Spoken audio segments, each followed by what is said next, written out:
Welcome to packet FM வித்யா. இன்னைக்கு ஒரு psychological fact தெரிஞ்சுக்கிட்டேன். அது உங்க கூட ஷேர் பண்ணிக்கணும்னு தோணுச்சு. நம்ம தாத்தா பாட்டி காலத்துலலாம் வெறும் பெட்டி கடை தான் இருந்துச்சு. அவங்க கடைக்கு என்ன வாங்கணும்னு போவாங்களோ அதை மட்டும் தான் வாங்கிட்டு வருவாங்க.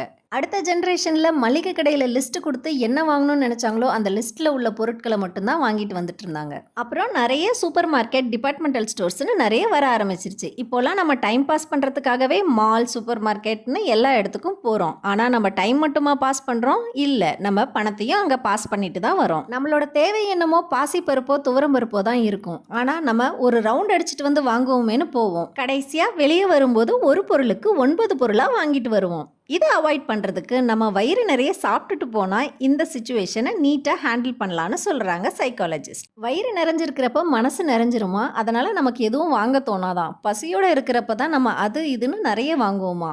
அந்த ஆட்ல வர மாதிரி தான் பசி வந்தால் நீயா இருக்க மாட்டேன்றத சொல்கிறாங்க. நம்மளும் ட்ரை பண்ணி தான் பார்ப்போம்.